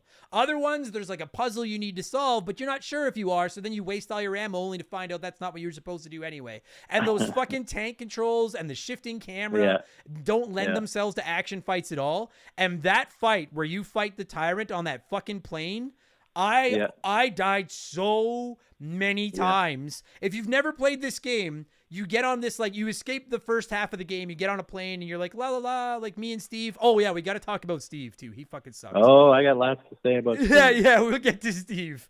But you get on this fucking plane, and you get out of this police station or wherever the fuck you are, the mansion, whatever, and then this big, giant bad guy is on the plane with you. But the problem is that you save when you're on the plane, and then whatever you had for supplies, that's all there is. Like there's your box there, your crate where you can keep stuff. But if you didn't pick up a bunch of ammo in the mansion or didn't find it or whatever, like you're fucked when you're on that plane. Because then you go to that.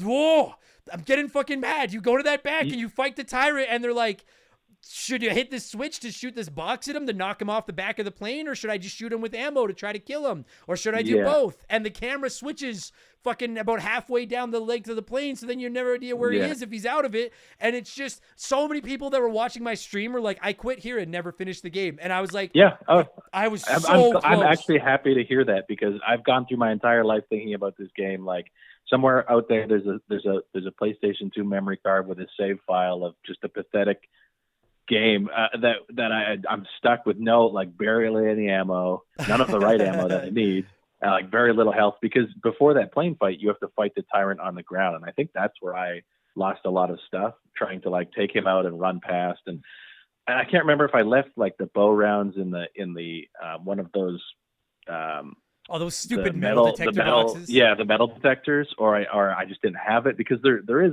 there's a storage box in the plane, but I don't remember there being I don't remember having enough ammo or anything in there.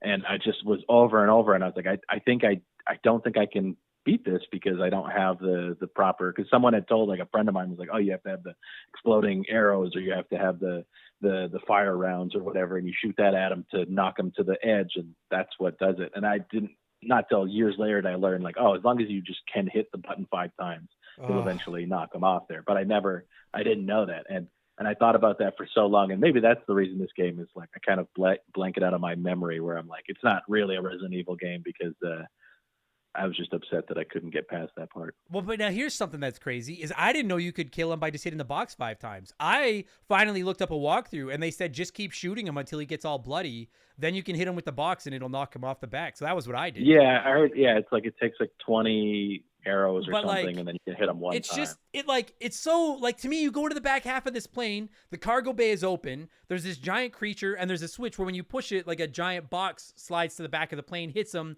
almost knocks him off the back, and then he fights back, and then you have to wait for the box launcher to reload so you can do it again. So like, to me, the table is set to like, well, you just have to lure him to the back of the plane and then hit him with the box. And it's like, well, that's not what you have to do, but that's sure what it seems like. And that's exactly what I tried to do. Yeah, exactly. I tried to run all the way to the back, lead him there, then run back, and he'd always like get there before I could do it, and it would just, I'd take damage after damage until I died. I was so mad at that fight. And then when you finally solved that fight, I was like, is that the end of the game? Because I was done. I was like, I thought it was the end of the game. It seems like it. And you're like, I don't want to even play this anymore. Nope. Then it turns out you crash at an Arctic base, and there's a whole second half of the game, which also has one boss fight in it. And it's the part where you have to, again, we're spoiling everything, everybody. Sorry, this game's like 20 plus years old. Where you have to fight Steve when Steve becomes like a fucking mutant. And all you have to do is run away from him down that hallway and get to that locked cage. Yeah. Bro, I died there almost as many times as I did on the plane, because I didn't have enough shit to fight him. And then I finally looked up a YouTube video of it, and you can just like, you can beat him without hitting him with anything. There's a way to like dodge around him and go. But I was just like, I won't ever move off this point. As much as I like the Resident Evil games, Resident Evil boss fights, like 80% of them are hot trash. I hate them. I hate them. The very last one is very aggravating. Oh, yeah. The Alexia one. Yeah, I won't lie to you. I never actually beat the game. I couldn't win it. No, neither have I. But I watched a playthrough of it, and it looked very aggravating. Yeah, I did the same. I looked it up so I could know how it ended. So those, like, I'm trying to think, because I want to talk about Steve, because there's some gripes with fucking Steve too. But like, personally speaking, like the consistent, it's not the skeleton painting. That's on me. I'm not taking any points off this game for that. That's just me being an idiot. But the backtracking and having to go from area to area to travel or to backtrack, and then some of the fucking just obnoxious boss fights. That plane fight, oh my god. I hate those two. Those are probably my two biggest strikes about the game. Are those two things? I wonder if there's like a support help group for people who never made it past the plane. That plane, dude. I'm telling you, you wouldn't believe how many people in the stream that I was playing it on were like, "Yeah, I quit here too. I never got by here." That makes me so happy. That makes me so happy. It made me feel better. It is a support group, but it made me feel so much better. But those are my two Remember biggest. The game support group. Yeah. Fuck. So those are my two biggest gripes. I did quickly touch on the story. I don't want to like. I actually like Alfred, the fucking weenie little bad guy. I just don't really get. And again, spoilers. I guess he is his sister, or he like dresses like his sister, or something. Yeah, he's like the split personality or whatever. Yeah. I don't have a beef with that. I thought he was kind of an interesting villain. I just don't entirely understand. The cutscenes that showed the two of them together when they were children are a bit unsettling. They are, yeah. Oh, dude, I was playing it and I was like, oh, fuck off. Are we going the incest route here? And I think that's where it goes. And I was like, what the fuck? Like, for anyone involved with writing Resident Evil, all you have to do is say Umbrella Corporation is this big conglomerate drug manufacturing company. They're evil. They make like drugs that turn people into zombies. And people like Leon and Claire and what's Claire's brother from Resident Evil 1?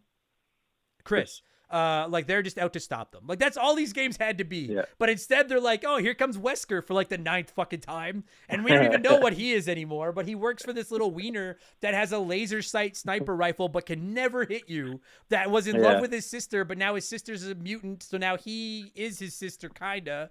But then his sister comes back near the end. It's like, for $1 million, I couldn't tell you what the fuck is going on in this game. To me, it's not even a strike against the game at this point. I don't play Resident Evil for the story because I have no fucking idea what the story is. I just think they're fun games.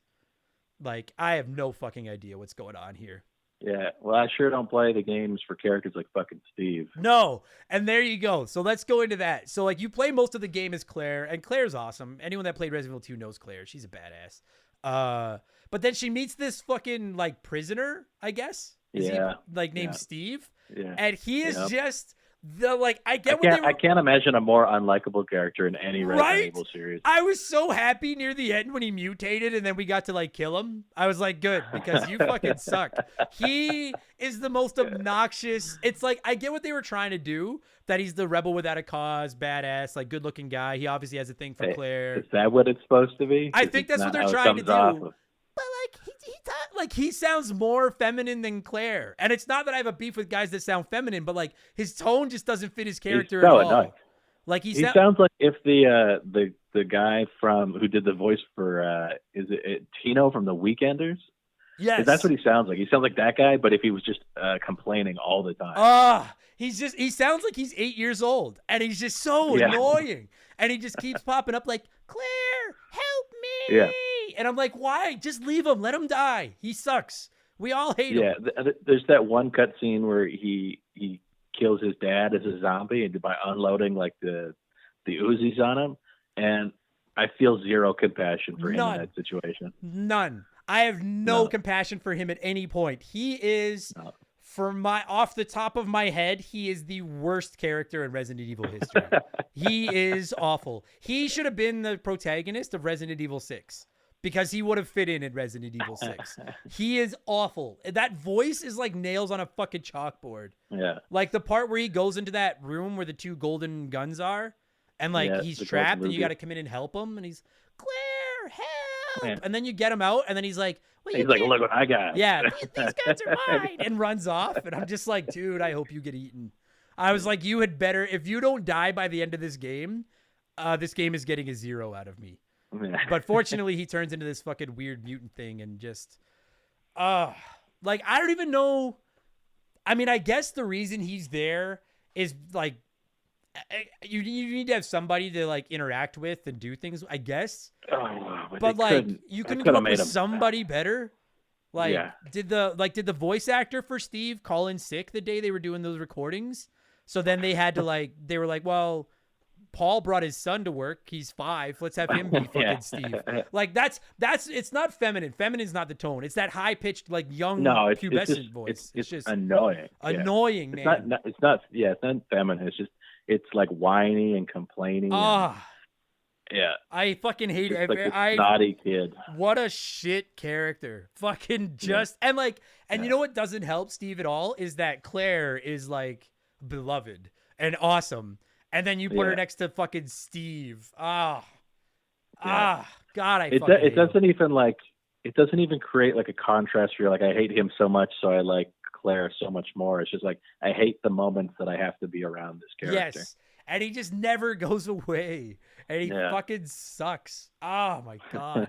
So, yeah, I don't know. I have nothing else to say about Steve. He is fucking horrible. Fucking horrible. And like, dude, there's multiple times. So this game, if you've never played this game, when did this game come out? 2000? I'm looking right now. 2000. Yeah. There are several things in this game that have not aged well. There's a part where Claire gets mad at the kid there. What's his name? Alfred, the boy. Like the guy, the main bad guy. She like gets mad at him for being like transgender or something, and I'm like, well, that's not okay. Pull back on that a little bit. That's kind of hate filled. But then there's also parts where like Claire's almost unconscious because she's like beat up and bloody, and Steve is like trying to put the moves on her. And I'm like, dude, you can't. That's illegal. You can't do that. Yeah. I was like, and I'm like, dude, no wonder you guys fucking hid this game as a code name because it'll get you sued into oblivion by today's standards. Just like. I don't know. I fucking everything about Steve, man. Fuck, I hate that kid. So you beat the plane, and then like I thought that was it, and I admittedly like I was like good because that fucking fight against the tyrant on the plane ruined me, and I was like, I'm done with this game. I don't want to play this anymore. But then you crash into this fucking Arctic base, and there's like a whole second half of the game. And it's unfortunate that like the plane fight is what separates these two, because I feel like this is the better half of the game. That's what I was going to say you too. To play as Chris, and like it just seems like it seems more like a Resident Evil game. There's just much more action, and there's a lot more going on. You seem to have better weapons. And I like that you're in like an enclosed area for a long length of time. So then that eliminates that back traveling from one area to another. You're just in this Arctic base. And you get to know the layout. So then as you're solving problems like, oh, I need to release this toxic gas, but then I need a gas mask to wear in there with the gas and stuff like that. And they make it very solvable, which I like a lot. Like to me, these old Resident Evil games function so much better when it's a closed quarters experience. Yeah. You know? Yeah. But oh dude, actually another beef I have with this game though, and the reason I couldn't beat it, dude, you can miss some of the best items in this game and have no fucking idea. Like I missed like the Magnum or whatever the fuck it was, like the best weapon. Like I had no fucking clue. And which is what you need to fight Alexia. Yeah, and I'm like, dude, if I need this to fight the end of the game, maybe make it so I can get it. Oh, dude, there's something to do with like a fire hydrant or a fire extinguisher. And it's empty and you can like get rid of it, but then if you don't bring it with you, then later on you can't fill it and then use it to get at these like weapons and stuff. What a stupid design decision that is. Awful. They give you one hint where you're like, you're gonna need to refill this to use it again. I'm like, oh well, that means I can't get rid of it. Like exactly, but then why let me get rid of it? Yeah, because classic Resident Evil style, your inventory is a goddamn nightmare in these games. Like you only have 8 or 10 slots or whatever the fuck it is. So Yeah. like, why give me this fucking thing? Let me get rid of it and then be like, you shouldn't have got rid of that useless thing because now you can't get the weapon you're going to need to beat the game. Fuck you.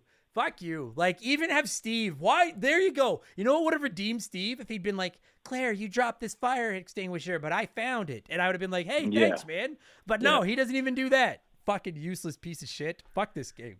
I thought I liked this game, but now I'm starting to get now I'm sick of it. Now I'm fucking mad. So I guess, that is my other beef with this game is just, I do think that like, it kind of fucks you a couple of times. Like it kind of does. Not like I couldn't beat it. I got stuck and I was like, maybe I'm not very good at these games, but I also didn't have these great weapons because I fucking got rid of this useless item that apparently I needed fucking way later. Anyway, just don't let you get rid of it. That's all it is. Just don't let me get rid of it. Just say you can't discard this. And then I'd be like, oh, okay. Like, you know how like, and don't tell me you can't fucking do that because in other Resident Evil games where like once you've used a key enough times, they're like, you don't need this key anymore. You want to get rid of it. It's like, You're clearly breaking the fourth wall with that. So why not just and be they do that. They do that in this game with another item. Yeah. You get that key card at the start. So like, this is no longer useful. So then why not just tell me you're going to need this later or you can't discard this? That's all you'd have to fucking do. Fuck you, Resident Evil Code Veronica, you fucking assholes. Anyway, but I do agree with you, dude. I think the Arctic base is cool. I think the atmosphere of the Arctic base is cool. I love the giant... Dude, the room where you go in and it's all frozen and you can see that badass giant spider under the ice and you're like walking on top of it, but it can't get you until later on in the game. I thought that was really fucking cool. I agree with you 100%. The game picks up tenfold to me once you get to it feels more like what a Resident Evil game feels like, I guess, like in terms of tone and everything. It seems that part is like, this is what the game should have been, or I would have liked to have seen more of that maybe. Agreed. Yeah. Like, I think that they were just they were like, we have more gigabytes of RAM now. They're like, we can do more things, but I think that hurt it more than helped it. But like the game, I don't know how long it took you to get to where you were, but I was watching some like playthroughs and stuff, and it seems like 5 hours people can clock through that game. Yeah, it's not long. I think I probably took me, well, I'm not kidding. I burned over an hour trying to figure where to take that fucking pirate painting. I should have just looked it up, but my stubborn ass was like, I'll figure it out. But no, it's not that long a game. And one thing I actually like about the Resident Evil games is the replayability, even if there's not a ton of like options as far as, decision making and stuff like that. These games are really fun to like go back and speed run once you know where to go. Like these games lend themselves really well to that. And at some point I would like to take another run at this game knowing that I got to get the fucking better weapons so that I can actually beat it. Cause like when I got to the end and couldn't win that final boss fight, like I was a little steamed up because I was like the plane. So the backtracking in the first half of the game irritated me. Then the plane fight made me so mad. Then trying to get away from Steve in that fucking hallway near the end of the game really irritated me. Then I got to the final boss, couldn't win, and then looked up the fact that I missed this fucking magnum and couldn't go back for it. And I was just like, I do like this game. I want to love this game, but there are certain things this game does where I'm like, you're fucking trolling me. I swear to God, you're just fucking with me with some of these decisions. And yeah, I agree with you. Like, I'd like to know what percentage of people that played it beat it. Because the thing is, like, despite all of the shit that I just complained about, like, I don't know what you like. This is a good video game. Like, I like this game. Yeah. I think I forgot how much I liked it. Like when I started playing it again, I was like, oh, like everything's still kind of stuck in my memory from it. And I think that's a sign of a good game, especially something that I probably haven't played for 22 years, like since it came out, I think. Sure. I played through it. I had my my section of my life with it where I got to the place I got to and I just kind of abandoned it, being like, I'll never play that again. Yeah. And the thing is, like, at this point, like, Resident Evil 1 had its remake. Resident Evil 2 and 3 got remakes. Resident Evil 4 is getting a remake, which I don't think it needs. Like, I'm going to play it day one because it's Resident Evil 4. Oh, yeah. But I'm like, that game doesn't need a remake. No. I would fucking, dude, how much would you love to see this game get the Resident Evil 2 remake treatment? Like, that would be so awesome. Yeah, it would be. They remastered, I think, for the PlayStation 3. And it looks a little bit nicer, but doing like the full full HD, even if Yeah. they change some of the stuff in the game and kind of make a game that's in the spirit of, but it is, you know, it doesn't follow exactly along, but they kind of make a new story, or I would like that. I would love it. Steve, that would be great. Dude, like recast Get rid of Steve. Steve altogether. Fucking, I want Morgan Freeman to fucking provide the voice for Steve in a remake, just to make up for how shitty his voice is last time. Dude, Steve, I'd like to say that Claire helped me, but she didn't. He like burns up to death in that fucking like back room and stuff. But no, like it. I know that maybe it sounded like I dunked on this game for the last like 25 minutes, but like this is a good fucking. It's not perfect. There are Resident Evil games that I like better than this game. But like off the top of my head, of all the Resident Evils I played, like I would slot this like right around the middle. Like there's games that are worse, there's games that are better. Frankly, I think this game is really good, and there are a couple of design decisions which we just spent 20 minutes talking about. I think those design decisions keep it out of that. Like, I don't know about you, dude, but I put Resident Evil 2 Remake, Resident Evil 4, and Resident Evil 7 in a tier all of their own. Yeah, and I don't really think it's fair to compare those games to older ones. No, but like, because they're of course, yeah. But I just mean, like, if you're ranking the series, I'm like, those are the best ones. Those are, I think, the best representation of what the series can be. But this game absolutely, but like I personally, I think I like it better than the first Resident Evil, and I think I like it better than the third one off the PS1. Like I think I like Resident Evil 2 the most of the original trilogy. I think this game is like right behind Resident Evil 2. And maybe that's just because I like Claire, but like for every instance where I got pissed off at this game because I was stuck at a boss or something like that, or Steve would fucking show up, there were like 5 instances where I was like, this is just a better looking, smoother PS1 Resident Evil, and it was a lot of fun. And like these games are so satisfying to solve the puzzles and stuff in. So satisfying. I have no idea and again, I'm not going to jump on its story. I just have no fucking idea what's going on. No fucking idea. I don't even I guess it doesn't matter. I don't know. Someone's going to write in and be like, actually fucking this and this, but I have no idea what the fuck is happening. I think I'm done. Is there anything we forgot? Like, is there anything else sticking out in this game that you want to like dunk on before we fucking wrap this thing up? No, we went pretty hard on Steve, and that's really what I wanted to take away from this. Steve and that fucking tyrant boss, which fucking I fucking hate him. Yeah, all right. Well then, fuck, how are we gonna score? You know what? The tyrant on the plane killed me at least 15 times. So we'll score it out of 15. We'll do that. What would you score Resident Evil? Now, I should say I played Resident Evil Code Veronica X. I don't know if there's like a big difference. I think it's probably just... from what I understand, like the original Dreamcast version, what X added was like 10 more minutes of cutscenes that it's like the Wesker stuff that kind of tie in his involvement to everything. Oh, okay. That was my understanding of it. Okay. Man, he's another one. Like, I love Wesker, but I don't know who the fuck... Like, who are you? Like, why do you keep popping up? I don't know who the fuck you are anymore. All right, well then if we're scoring this thing out of 15, what would you score Resident Evil Code Veronica / Code Veronica X / whatever? I'd say probably like 11, 12. Yeah, all right. I'm very torn because like when I don't think about the stuff about this game that irritates me, I'm like, oh, this game's like 13. But there's a lot of stuff I hadn't thought about. Right? Then I think about stuff like Steve and that boss fight, and I'm like, it's like an 8. I fucking hate those things. So yeah, like it's this weird, like it's such a beloved game in the franchise that I forget about. Yeah. I'll give it like an 11. I think it probably deserves more, but given I think that we spent so much time talking about negative stuff. Yeah. Well, like, you know what, dude? But I think as a whole, like this is a massive game for the Dreamcast, right? Sure. So you keep that in mind, like it's arguably probably the best horror game that the Dreamcast had, and probably one of the better games that was on the system as a whole. Sure. And I mean, but I didn't have that experience with it, so I don't have that. Right. Influencing that score. And I think it's a good game. I like, honestly, of all the things I complained about, that fucking plane boss fight and the backtracking and the weird inventory and all, the thing that really,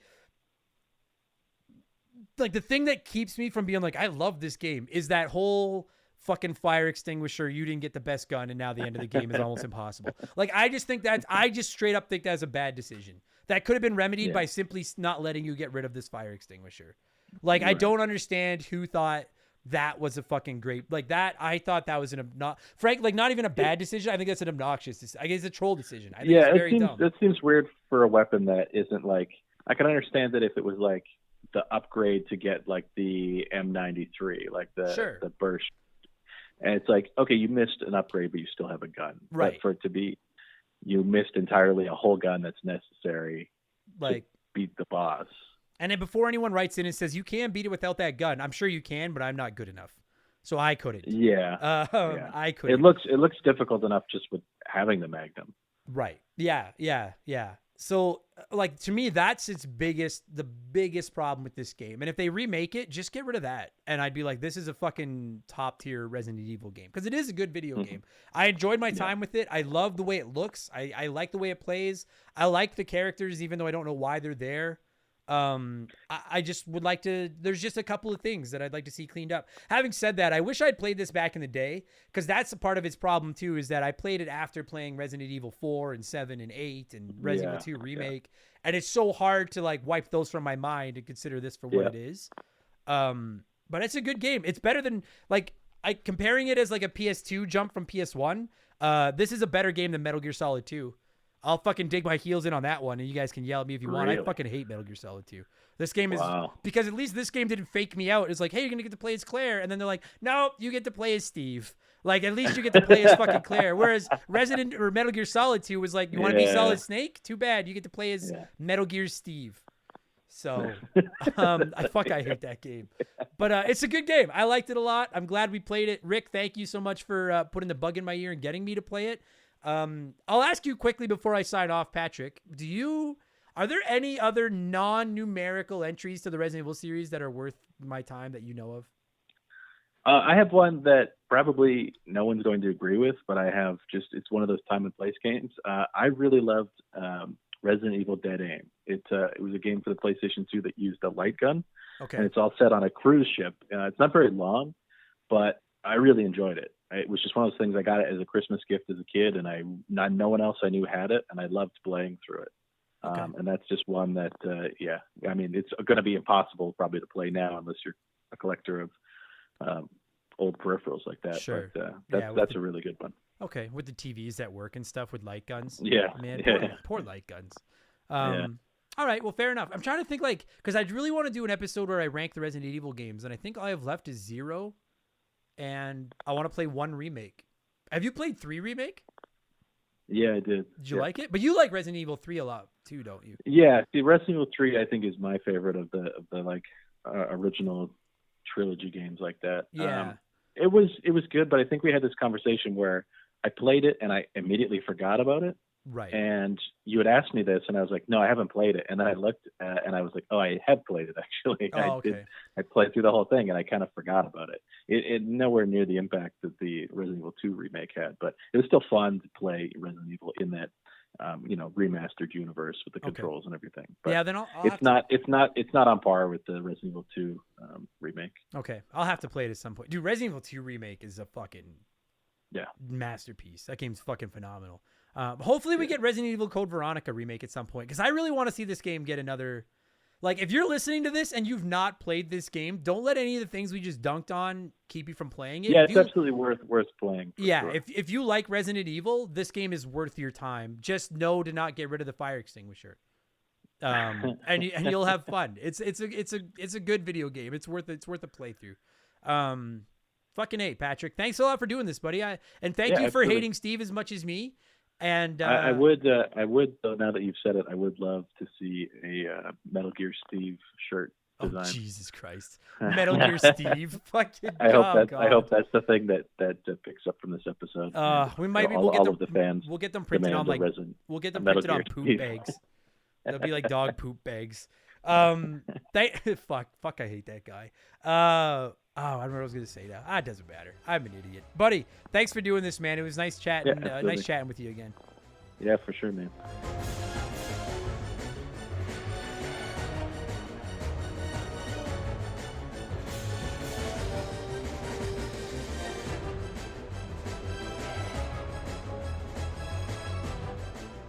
that's going to do it for this week's episode. Patrick, thank you so much for giving me a call and talking Resident Evil Code Veronica. And Slick Rick, the man himself, thank you so much for sponsoring this episode and for putting this game in my ear. Because I'll be straight up, I never would have played this game had it not been for this pick. Because I just assumed that it was just a crappy, stupid spinoff. And apparently it's not a crappy, stupid spinoff. It just has a couple of really cheap fucking boss fights in it and a fire extinguisher that can completely fuck you over if you let it, which I did.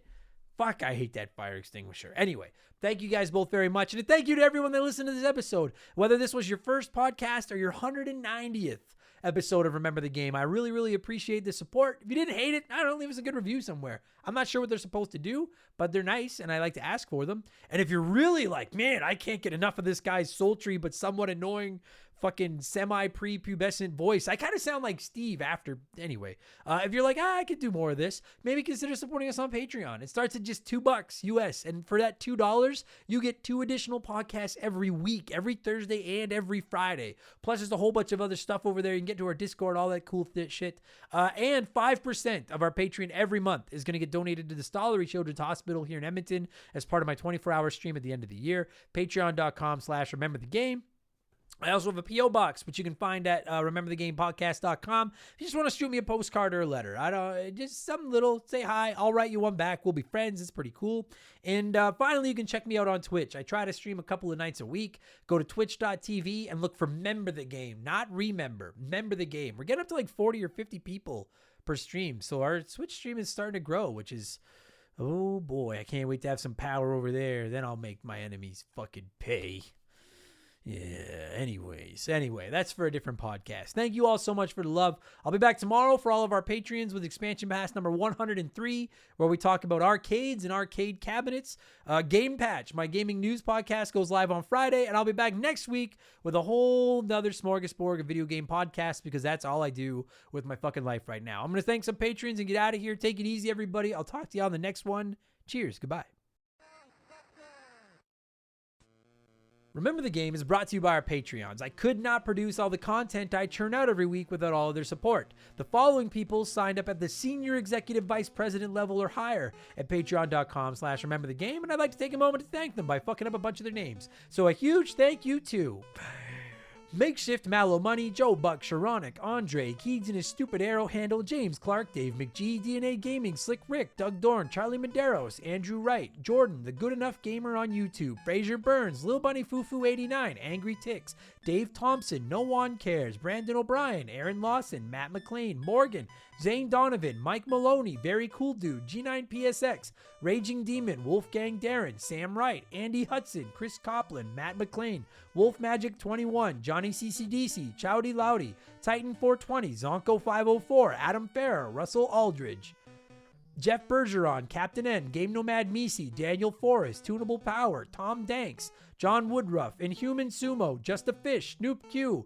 Denzalo, Holmes, Zach Shepard, Ballsack Teabagger, Chris Dickin, Matthew D'Amico, Clayton Robertson, Frosty Feet 492, Chris Larkin, Austin Cook, Elijah Burns, Stephen Parnell, Aaron Price, Dakabai, Ray San Juan Tongo, Zach Coiner, DBXJ, Jameer Williams, Steve Dalp, Sid's Good Leg, Trav H, Mizuru, Nicholas Chaffee, David Marcus, Phil Lencher, Illegal Amigo 69, Ruben, Alizald, Eric James, Riley Turvey, Mexican Johnny, C-Spin, Thomas Smith, Nicola, Munch Makuchi, DB Muppet, Leroy Westrich, Dark Squall, Jerry the 3D printed Saustrich, Paul Burke, fucking name, Paul Burke, Evolva, Sean Ramos, Boston Pork Sword, Mad Max, Stud Still Smash, Mojo the Helper Monkey, Solid Rake, Brant Hewitt, Gabriel DeAndrea, fuck, I suck at this job, Dan Fusselman, Aaron Mitson, Decoy Man, John Jameson, Wyatt the Surgeon Rowe, Tyler Nadiger, and Terry Douglas. Thank you all so much for the love. Thanks. Sorry if I fucked up your name. It's kind of my shtick that I do. But thanks, everybody. I'll talk to you guys on the next episode of Remember the Game. Goodbye.